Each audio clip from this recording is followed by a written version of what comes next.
తెలుగు రాష్ట్రాల్లో అతిపెద్ద lift manufacturer lifts ట్రై.com dealership కూడా ఇవ్వబడును. లవ్ మ్యారేజ్ అరేంజ్డ్ మ్యారేజ్ అన్న మీరు? గోపాల్ రెడ్డి గారికి తోడల్లుడు కూతురు అవుతుంది. ఓకే. మధురానగర్లో షూటింగ్ చేసేటప్పుడు దట్ లాస్ట్ డే నన్ను ఆయన వచ్చి నీకేమన్నా కమిట్మెంట్స్ ఉన్నాయా, ఇలా లవ్ కానీ లేదంటే మేనత్తల కూతురు? నాకేం లేవండి. గోపాల్ రెడ్డి గారిది కూడా మా ఊరికి కొంచెం దగ్గరే. ఓకే. మా ఊర్లోనే చదువుకున్నారు ఆయన చిన్నప్పుడు. ద సేమ్ టైం ఏంటంటే ఇంకొకటి కోఇన్సిడెంట్, మా ఫాదర్ స్టూడెంట్ ఆయన.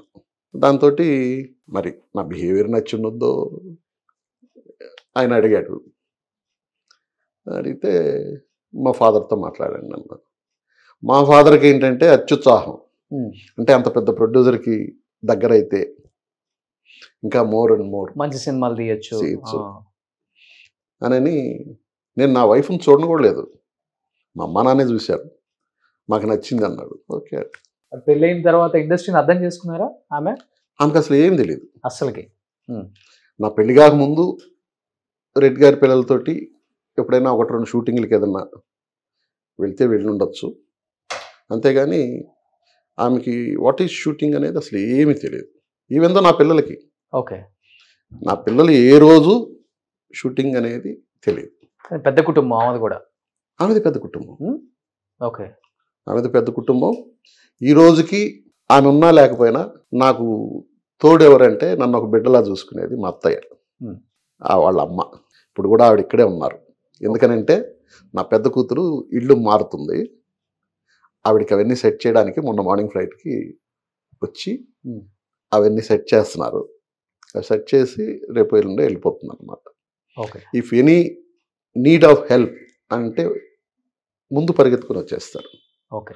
దాంట్లో మా బావమరిది ఒకడు, ఈజ్ ఎ కాంట్రాక్టర్, బిల్డర్, ఇప్పుడు బెంగళూరులో మంచి కన్స్ట్రక్షన్ చేస్తున్నాడు. ఓకే.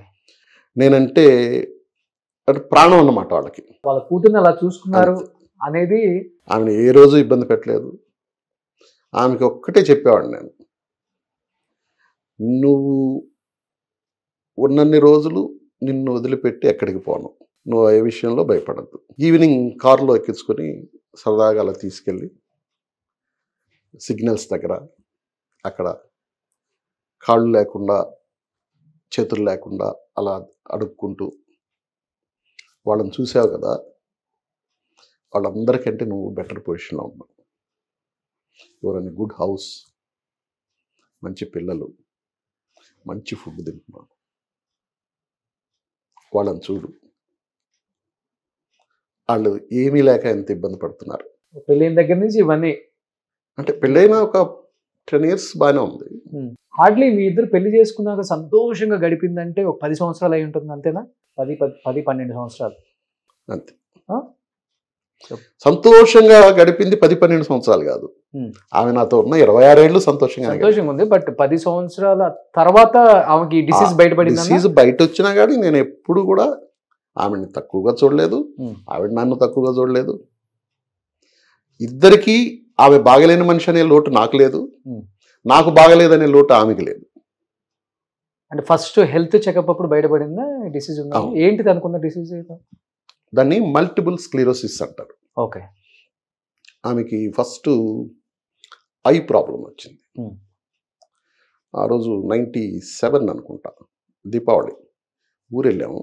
అప్పుడు చెన్నైలో ఉన్నా. ఊరెళ్తే రాత్రి అంతా టపకాయలు కాల్చారు. మార్నింగ్ లేసి మళ్ళీ చెన్నై షూటింగ్కి ఏదో వెళ్ళాలి. బయలుదేరుతుంటే నాకు కొంచెం కన్ను మసగ్గా ఉందండి, ఒక కన్ను అని. ఓకే. అంటేను రాత్రి ఇవన్నీ కాల్చారు కదా, ఆ పొగ ఇది ఉంటుందేమోలే చూద్దామని చెప్పున్నాను. నేను అప్పుడు మాలేసి ఉన్నా అయ్యప్ప డ్రెస్.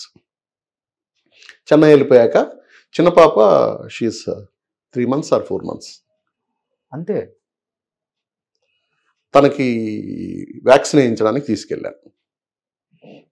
డాక్టర్ దగ్గరికి వెళ్ళి వ్యాక్సిన్ వేయించి, ఆ డాక్టర్ పక్కనే ఐ హాస్పిటల్ ఉంది చిన్నది, అదేదో అన్నావు కదా చూపించుకొని వెళ్దాం పదా ఊరికనే క్యాజువల్గా అని క్యాజువల్గా తీసుకెళ్ళి కూర్చోబెట్టి, ఈ కన్ను ఈ మాదిరి కొంచెం మసగ్గా ఉంది, ఈ కన్ను మూసి చూడమంటే టోటల్ బ్లైండ్. ఏం కనిపిస్తుంది అంటే నాకేం కనిపించట్లేదంట. షాక్. నేను ఏం అర్థం కాలే అసలు, కనిపించకపోవడం ఏంటి, బాగా చూడాను అన్నాడు. నాకేం కనిపించట్లేదంట ఈ కన్ను మూస్తే. అప్పుడు డాక్టర్ కూడా కంగారు పడ్డాడు. ఆయన ఏదో గబగబా ఒక ఇంజెక్షన్ ఇచ్చాడు. మీరు ఇమీడియట్గా విజయ ఐ హెల్త్ కేర్ అక్కడికి పెద్ద హాస్పిటల్ అక్కడికి తీసుకెళ్ళమంటే అప్పటికప్పుడు నైట్ అక్కడ నాకు ఫ్రెండ్స్ సర్కిల్ అంతా ఉంది. అర్లీ అపాయింట్మెంట్ తీసి మార్నింగ్ 8 o'clock కల్లా మొత్తం చెకప్స్ అన్నీ చేయించి ఎంఆర్ఐలకి కరెక్ట్గా ఒక 11-12 లోపల there is no problem with eye, కన్నుతో ఏ రకమైన ప్రాబ్లం లేదు, ఇమీడియట్లీ కాంటాక్ట్ న్యూరాలజిస్ట్ అని చెప్పి రాశారు. ఓకే. అప్పుడు అక్కడి నుంచి అపోలోలో నా ఫ్రెండ్స్ ఉంటే వాళ్ళకి ఫోన్ చేసి అక్కడ మేజర్ డాక్టర్ని అపాయింట్మెంట్ తీసుకొని అక్కడికి తీసుకెళ్ళి ఆయన ఏం చేశాడు, చెక్ చేశాక ఎంఆర్ఐ రాశాడు. ఆయన బ్రెయిన్ ఎంఆర్ఐ రాశాడు. ఇది ఇక్కడైతే లేట్ అవుతుంది, నేను మళ్ళీ ఈరోజు ఊరు వెళ్ళిపోతున్నాను, నేను వేరే దగ్గరికి సజెస్ట్ చేస్తాను, అక్కడికి వెళ్ళి తీయించుకురమ్మంటే అక్కడికి వెళ్ళి తీయించి తీసుకొచ్చి ఈయనకి చూపించే లోపలే ఆయన మెడిసిన్స్ అన్ని కూడా రాసేసి ఉన్నాడు. ఓకే. అంటే he expected what is the problem అనేది.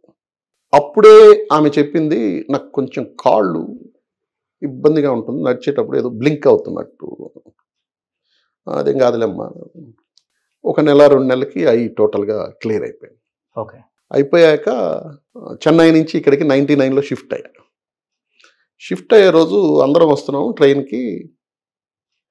తను స్టేషన్లోకి వచ్చాక ఆ మూటలన్నీ ఉంటాయి కదా, వాటి మీద కూర్చుండిపోయి నేను నడవలేకపోతున్నాను ఎందుకనో అంది.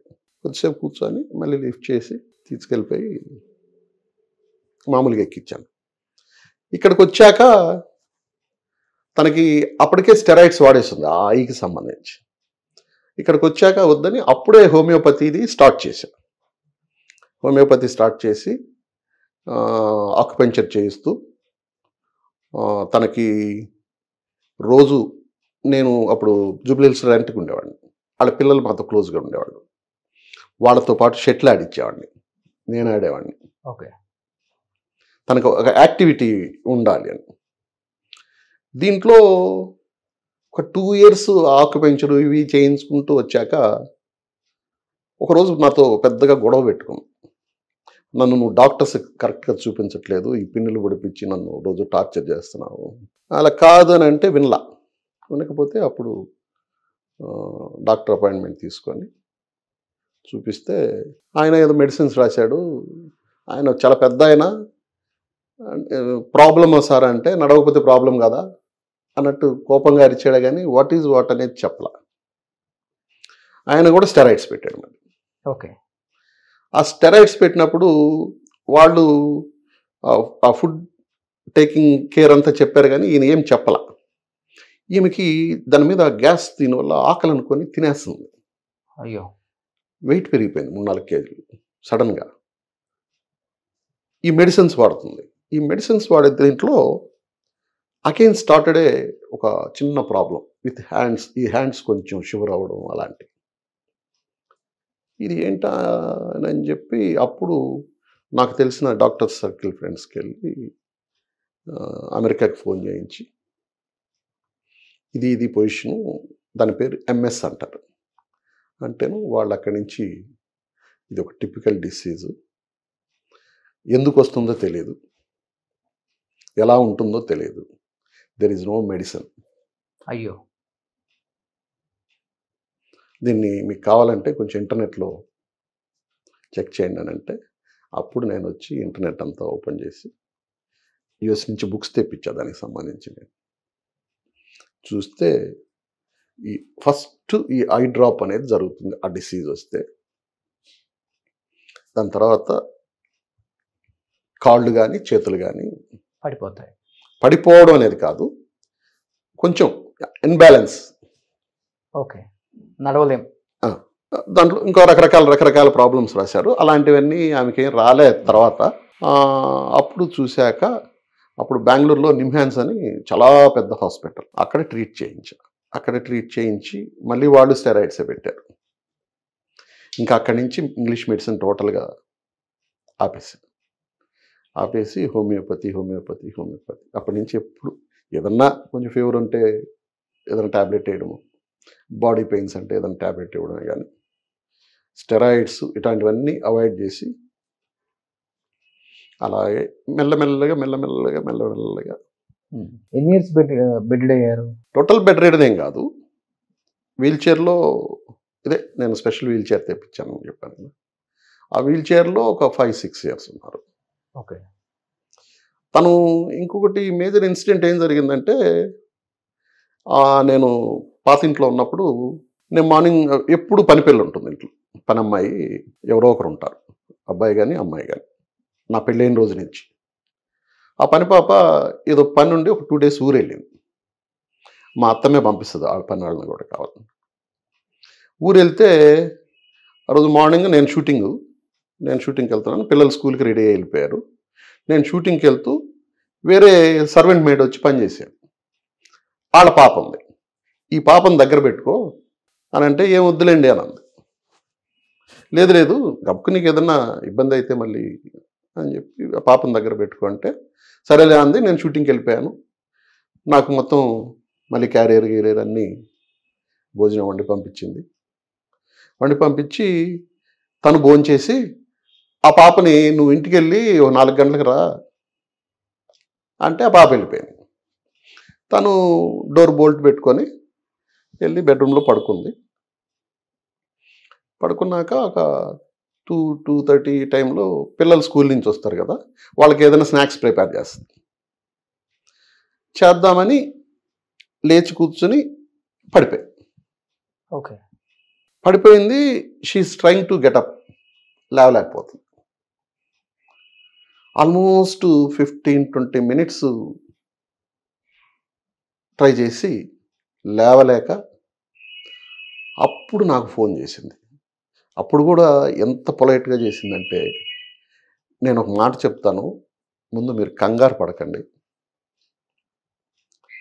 నేను ఈ మధ్య బెడ్రూమ్లో పడుకొని లేచి వెళ్ళబోయి పడ్డాను, ఎందుకునో లేవలేకపోతున్నాను, ఫోన్ పక్కనే ఉంది. అదేంటి అంటే ట్రై చేయి ఒకసారి అని అంటే, లేదండి 20 minutes అయింది, ఈ లోపల పిల్లలు వచ్చేస్తారేమో భయపడతారని. అప్పుడు నేను బోరబండలో ఉన్నా. వితిన్ 10-15 minutes అక్కడి నుంచి ర్యాష్ డ్రైవింగ్లో వచ్చేసే లోపల పిల్లలు కూడా రాలా ఇంకా అప్పటికి. వచ్చి చూశాను, నా కిచెన్ విండో తీసుంది, కిచెన్ విండోలోంచి డైరెక్ట్గా బెడ్రూమ్ ఉంటుంది, అక్కడి నుంచి చూస్తే తను కనిపిస్తుంది. ఒకసారి ట్రై చేయి లేవడానికి అంటే, లేదండి లేవలేకపోతున్నాను. అప్పుడు మెయిన్ డోర్కి పక్కన గ్లాస్ విండో ఉండేది, ఆ గ్లాస్ బ్రేక్ చేసి లోపలికి పెట్టి బోల్ట్ నైస్గా ఓపెన్ చేసి నేను లోపలికి వెళ్ళి ఇలా పట్టుకొని లే అంటే మామూలుగా లేచేసింది. అప్పటి నుంచి తనకు సైకలాజికల్గా పడతానేమో లేవలేనేమో అనే ఒక ఫోబియా, అలా అలా అలా అలా మెల్లగా అసలు నేను నడవలేను అంటే, ఎక్కువ పడుకోవడం ఉండడం వల్ల ప్రాబ్లమ్స్ వస్తాయని నేను ఆ వీల్ చైర్ కూడా తెప్పించింది. ఆ వీల్ చైర్ నిలబెడుతుంది కూడా మనిషిని. ఎక్కడి నుంచి తెప్పించారు అన్నది? తైవాన్. ఎంత ఆ చైర్? 4 lakhs. 4 లక్షలు పెట్టి చైర్ తెప్పించారు. ఓకే.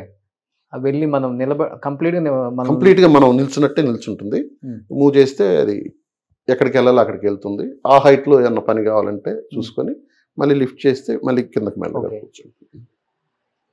చనిపోయే వరకు వీల్ చైర్లోనే ఉన్నారు? వీల్ చైర్లో ఉన్నారు. లాస్ట్ 5 years టోటల్గా వీల్ చైర్లోనే ఉన్నారు. లాస్ట్ ఒక 1 year బాగా కొంచెం ఇబ్బంది పడ్డారు, చిన్న పిల్లలాగా అయిపోయారు. నేనే అన్ని 2 years బేబీని ఎలా చాకాలో,